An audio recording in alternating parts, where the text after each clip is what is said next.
You know what? I'll just say this. The grocery store gonna get mad at me if I complain about the carts not being returned. Wait, what? Like if I come on the podcast and complain about something or talk about something, Yeah. am I supposed to talk about no people, places, or things while I'm here? Honey, you've got a big storm coming. Hello everyone, how are you today? I hope you're having a really good day so far. If you are new here, my name is Taylor. I come to you from Baltimore City, Maryland. Here on my YouTube channel, I feature content that's generally focused on knitting and spinning. And in this week's episode of what I call the Thread to Mend podcast, I'm gonna sit down and share with you everything I plan to knit in 2024. It does include things that I've already talked about starting, so it's possible that I might accomplish these goals. But regardless, I wanted to share most with you a couple at least not new to me patterns that I'm excited to cast on in the near future. But also the particular project pages that I found through either Instagram or Ravelry that are the greatest inspiration for me to cast on these patterns, and a few things that I noticed that were different among their completed projects from the original published pattern. I almost forgot to mention I am wearing the Ola Yoke, which is a gorgeous design by Ella Gordon. She's a wonderful designer based out in Shetland, so definitely check that out. I didn't modify the pattern at all.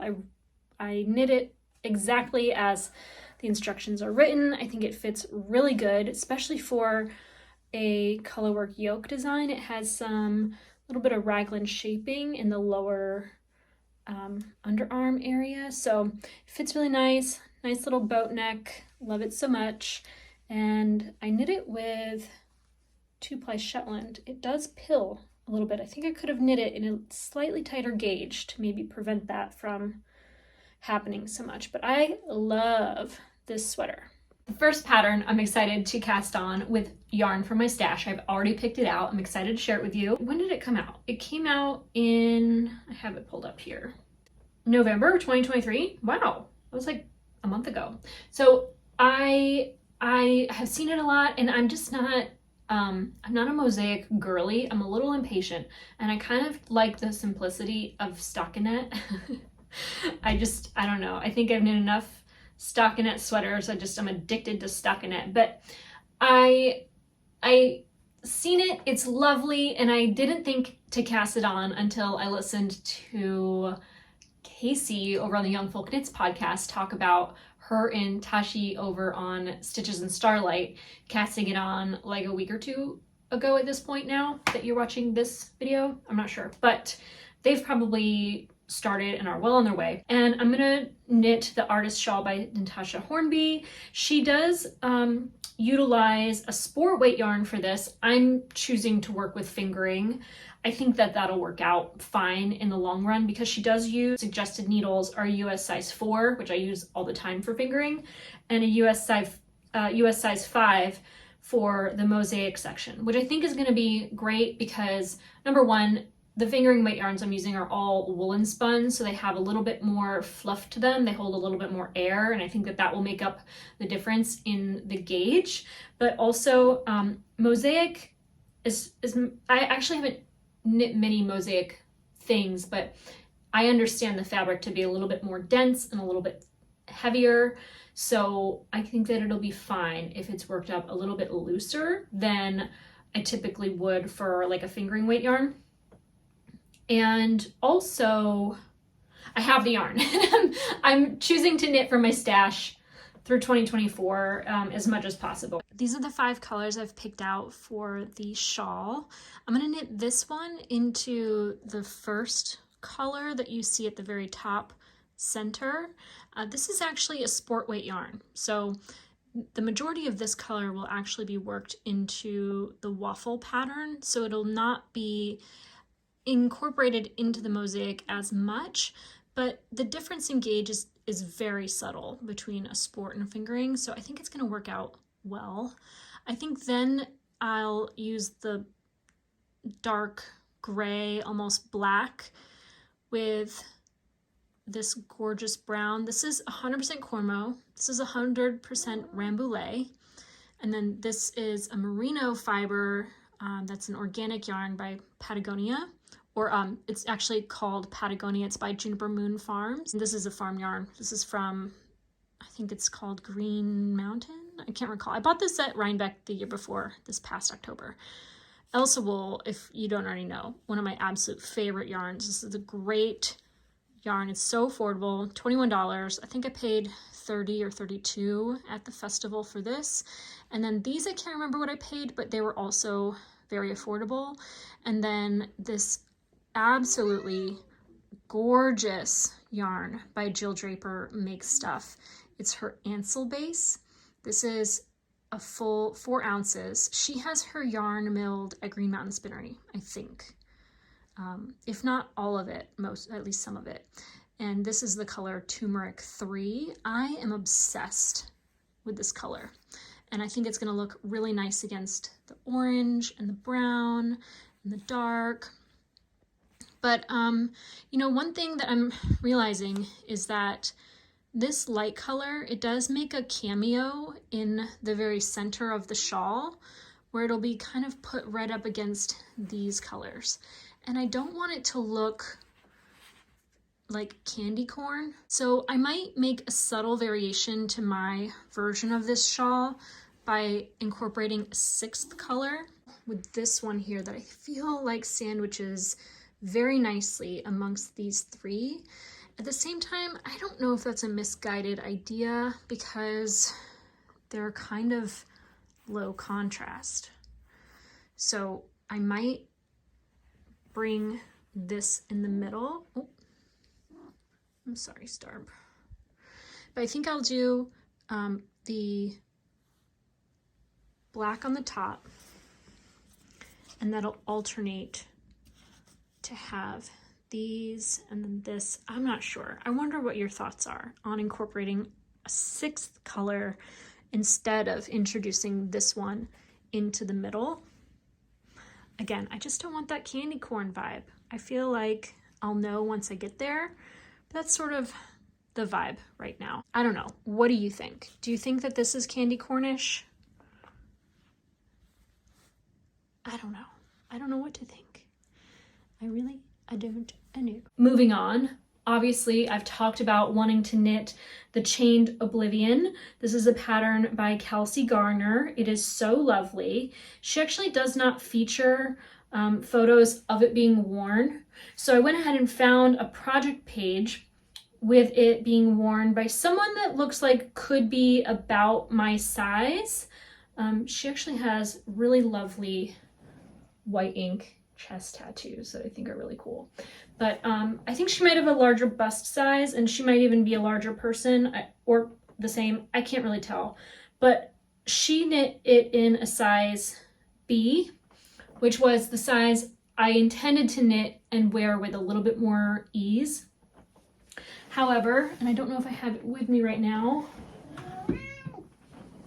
but I cast on the wrong size. I knit, you saw, I knit the cuff, and then I knit a little longer, and I started the pattern for the sleeve, and I realized when I started following the instructions for size B that I had cast on the number of stitches for size A. And after ripping out my needle and wearing the cuff for just a few minutes, I just finally settled on the idea that the cuff was a little bit tighter, given the fiber breed of fiber that I'm knitting with, which is a little bit more scratchy than the typical wool, like more scratchy than typical wool. I'm gonna knit it a little looser in the cuffs. So I have to scratch that again and reverse it. I put my thing down, flip it and reverse it. And then I will recast that on this weekend because I'm not sleeping on this, even though I have just been so emotionally taxed that I'm finding it very difficult to, I'm finding it difficult to think critically while casting on such an amazing and intricate pattern. But one other modification this person did, which I also intend to do, is omit the thumb hole thing, just because I don't typically wear my sleeves over my hands. I find that my hands, maybe because I have so many pets and I'm always petting them, they just become dirty enough that I wash them rather frequently. and I don't want to feel like my sweater needs to be washed frequently. So I'm going to omit that. But she also knit it at more of a cropped length, which I think is really flattering and very pretty. And I do intend to do that as well. Because I'm knitting a size that I think ends up to be about 39 inches in the bust, I might, once I get to the body, which I'm starting with the sleeves, we've talked about that before, but once I cast on the body, I might do a little bit of math, cast on fewer stitches for the ribbing, and then gradually increase along the side body to get the stitch count of the size B pattern. That's my plan. The third pattern I'm really excited to cast on is the same story. I actually came across the alternative version of it first. I feel like this project is like viral on Instagram. I see it almost everywhere I go, and if you don't already know, I'm talking about the Art Deco sweater. This is a pattern by Eleanor Mortensen. It is knit with, actually let me go to the original project page.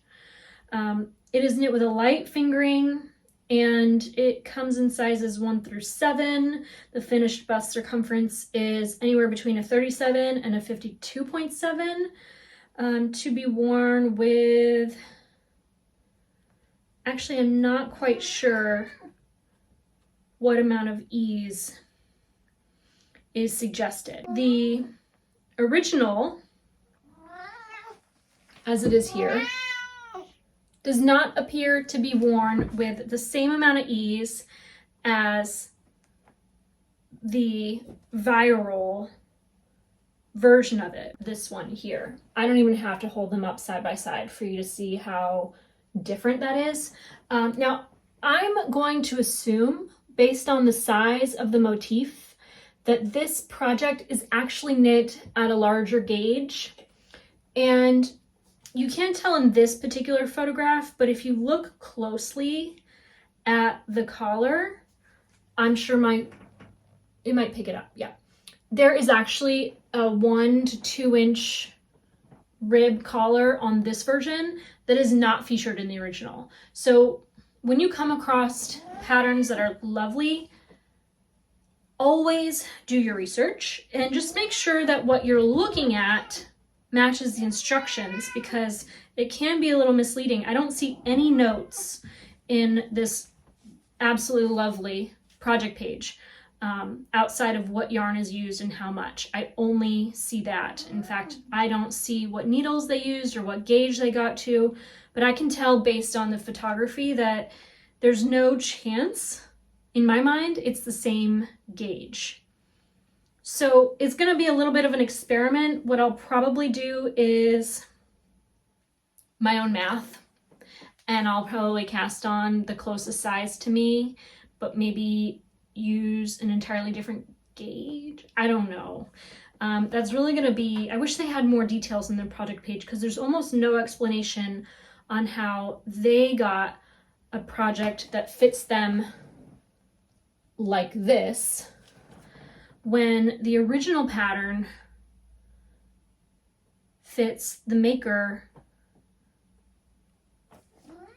like this, you know? But it's gorgeous. I can't wait to knit it. And I'm going to use stash yarn I've had for quite a while. This is from Green Mountain Spinnery. It's the Sock Art Lana yarn. This is an extra skein from a sweater I knit for Brian. It's mostly black, but it has some green and some navy mixed in, so it's a gorgeous heather. And then these are 3 skeins from the same line of yarn, but it was a flat white that I dyed with avocado pits and skins so long ago that they have since faded from a peachy pink color to now a sort of warm cream, almost yellow. I think that it'll be a nice high contrast top-down colorwork yoke sweater that I do intend to knit rather oversized and cropped with longer sleeves. I think I'm going to extend the length of the sleeves longer than the project page I mentioned, but I don't know if I'm gonna adapt them in some other way. Of course, I'm going to continue knitting the Riggies Cardi by Gudrun Johnston. This is such a lovely sort of cocoon shaped pattern. It's so easy to knit. I don't know why I haven't worked on it more this week while feeling so emotionally exhausted. I feel like my heart could use some garter stitch, and for whatever reason I thought I would challenge myself with seed stitch and ribbing and casting on something new because I'm really excited to work the chained Oblivion. But the Riggies is going to be an ultra comfy background project next year. And then lastly, this is a project I've been wanting to knit for the longest time. Let me check and see when this was published. It came out in December of 2021, so I've been planning to knit this for like 2 years, still have not, and I have actually not pulled the yarn out of my stash. You know what, I'll save that for when I come to actually make this. It'll be a great springtime garment. What I'm talking about is the Homefront by Sydney Crabaugh. I just think this is the sweetest little top. I think it'll be lovely to wear to the office. I think it'll be great underneath a blazer. And I very much hope to wear this garment in my future. That's my plans for knitting in 2024. I wonder what you're planning to cast on in the new year. If you have lofty goals of knitting your entire stash or practicing a low buy, no buy, let me know what you're working on. I would love to hear about it. Star Baby is wondering how she will transverse this huge pile of yarn between her and her chair. There you go, you did it. All right, that's it for this week's episode of the Thread to Mend podcast. I want to thank you so much for being here. It means so much to me to spend this little bit of time with you all here online, and I just want to thank you all so much for watching. If you want to find me on social media, my name is Taylor E. Owen on Ravelry, Instagram, and you can find me on TikTok as Taylor Knits. I hope you all have a wonderful day, a wonderful week, and that you take care.